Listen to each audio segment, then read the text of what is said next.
La principale mission d'un expert comptable à la création d'une entreprise franchisée, c'est le business plan. Et je voulais revenir sur 4 points importants dans le rôle de l'expert comptable sur le business plan. Premier axe, c'est investissement et financement.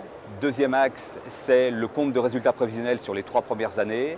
Troisième axe, c'est la trésorerie de démarrage. Et le quatrième axe, c'est un aspect juridique, social, création de société. Premier axe, donc les investissements nécessaires.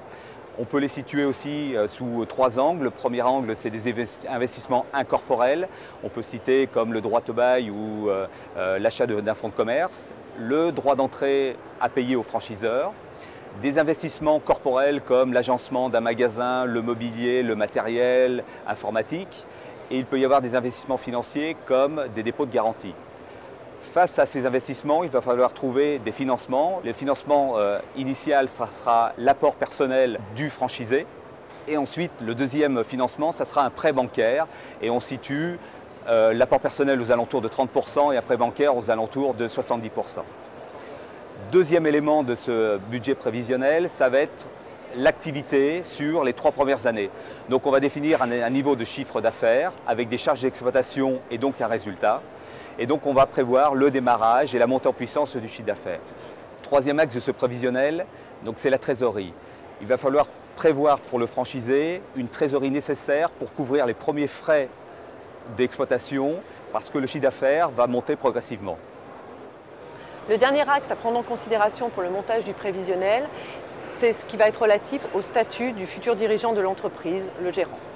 En effet, on va prendre en considération plusieurs éléments liés à la fois à sa vie privée et aussi à l'avenir qu'il envisage sur cette structure. Premier aspect à envisager, c'est sa couverture sociale.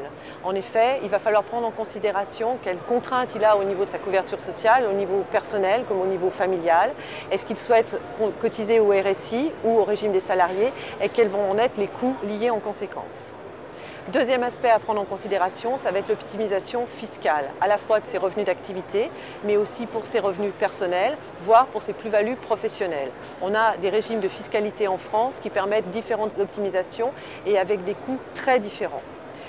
Dernier point, c'est ce qui va être relatif à sa protection personnelle, protection patrimoniale, à la fois sur ses biens propres, mais aussi sur les actifs liés à la société et les garanties qu'il va mettre en face de ses actifs. Vous voyez que tous ces éléments doivent être pondérés pour choisir le meilleur choix de structure juridique possible, que ce soit une société, une entreprise individuelle ou, dans le cadre d'une société, différents modèles envisageables comme la SARL, la SAS et j'en passe.